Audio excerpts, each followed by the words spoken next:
एक पहाड़ी पर एक स्कूल हाउस था। यह बहुत ऊंचा और डार्क था। इसकी खिड़कियां आंखों जैसी थीं। वो बच्चों को देख रही थी। बच्चे डरे हुए महसूस कर रहे थे। अंदर हॉल बहुत लंबे थे।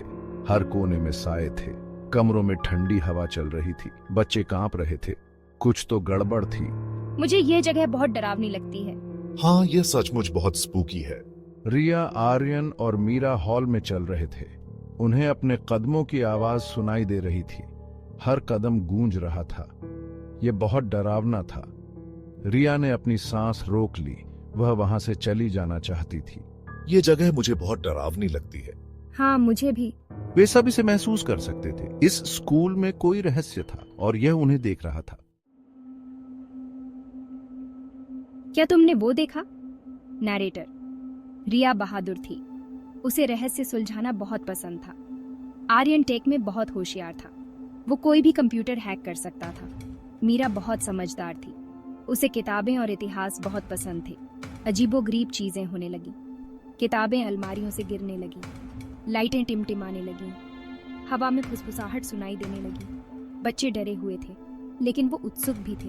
एक दिन रिया ने कुछ देखा। एक किताब हिल रही थी। वो हवा में तैर रही थी। किताब खुल गई। एक पन्ना पलटा, फिर वह जोर से बंद हो गई। रिया की आंखें खुली की खुली रह गईं। क्या हो रहा था? ये कोई आम स्कूल नहीं है। S2।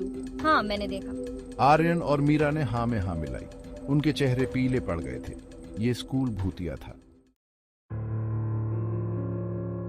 तीनों दोस्त पुराने लाइब्रेरी में मिले।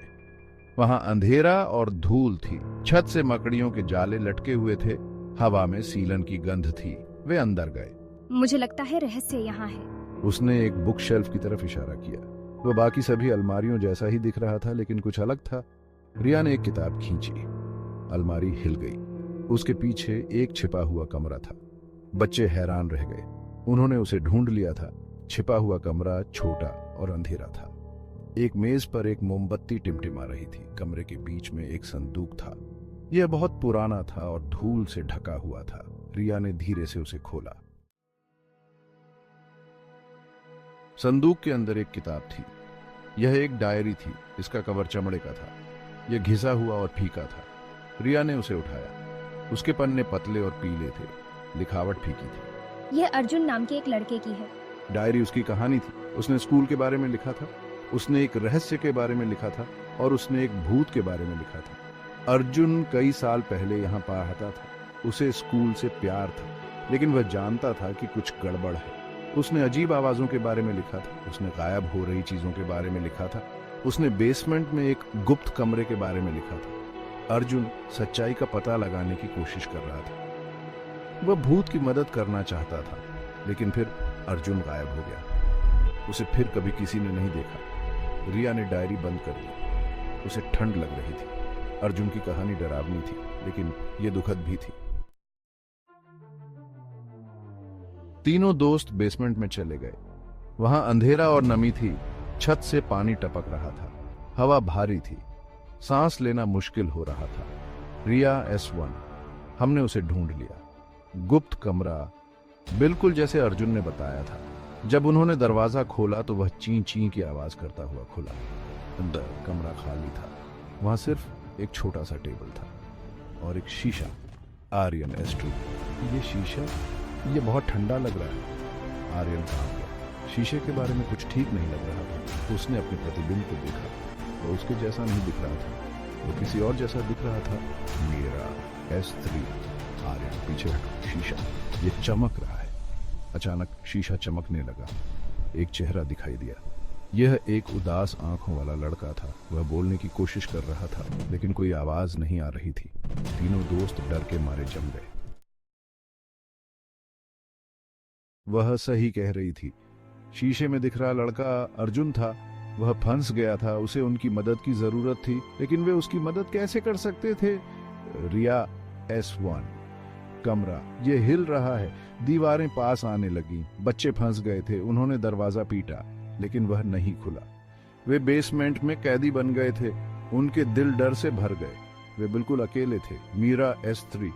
अर्जुन का भूत, वह हमें देख रहा है। हमें यहां से बचना होगा, लेकिन कैसे? आर्यन ने अपना लैपटॉप निकाला। वह अपने हैकिंग स्किल्स का इस्तेमाल कर सकता था। उसे यहाँ से निकलने का रास्ता खोजना था। एरियन, S2, चलो चलो, समय कम हो रहा है, हवा कम होती जा रही है, हमें अभी यहाँ से निकलना होगा। अर्जुन का भूत हवा में तैर रहा था। वह एक साये की तरह पारदर्शी था। उसने उन तक पहुंचने की कोशिश की। उसका स्पर्श बर्फ की तरह ठंडा था। अर्जुन की आवाज गूंजी, धीमी और कर्कश। वो फंस गया था, खुद से बच नहीं सकता था। S4, मेरी मदद करो। हमें उसकी मदद करनी होगी।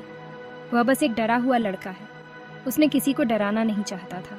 लेकिन वे एक भूत को कैसे मुक्त कर सकते थे? उन्हें एक योजना की जरूरत थी और उन्हें यह जल्दी चाहिए थी।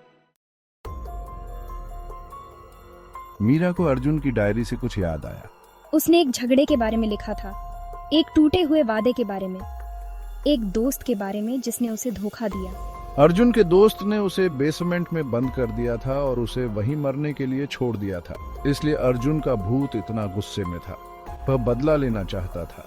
हमें पता लगाना होगा कि अर्जुन के साथ वास्तव में क्या हुआ था। हमें उसका नाम साफ करना होगा। तभी उसकी आत्मा को शांति मिलेगी। आर्यन को एक पुराना स्कूल रिकॉर्ड मिला। उसमें अर्जुन के दोस्त का जिक्र था। उसका नाम विजय था। वह भी गायब हो गया था। किसी को नहीं पता था कि उसका क्या हुआ। हमें लाइब्रेरी में ढूंढना होगा। उन्होंने लाइब्रेरी में खोज की और उन्हें एक छिपा हुआ नोट मिला। यह विजय का था। उसने सब कुछ कबूल कर लिया था। वह अर्जुन से ईर्ष्या करता था। उसने उसे बेसमेंट में बंद कर दिया था। लेकिन फिर विजय भी गायब हो गया। हमें सबको बताना होगा कि क्या हुआ था। हमें अर्जुन का नाम साफ करना होगा। उन्होंने अपने सबूत स्कूल के प्रिंसिपल को दिखाए। उन्होंने उसे अर्जुन की डायरी और विजय का नोट दिखाया। प्रिंसिपल हैरान रह गए। मैं वादा करता हूं कि मैं सब ठीक कर दूंगा। उन्होंने अपने किए के लिए माफी मांगी और वादा किया कि वे उसे कभी नहीं भूलेंगे। स्कूल ने अर्जुन के लिए एक श्रद्धांजलि सभा रखी। जैसे ही उन्होंने बोलना खत्म किया, हवा शांत हो गई। स्कूल में शांति छा गई। उसने उन्हें मुस्कुराते हुए देखा और फिर गायब हो गया। अर्जुन आखिरकार मुक्त हो गया था। बेसमेंट में एक गर्म रोशनी फैल गई। अर्जुन का भूत आखिरी बार दिखाई दिया। हमने कर दिखाया। हमने रहस्य सुलझा लिया। हमने अपने डर का सामना किया और एक भूत को शांति पाने में मदद की। वे जानते थे कि वे भूतिया स्कूल हाउस में अपने इस साहसिक कार्य को कभी नहीं भूलेंगे।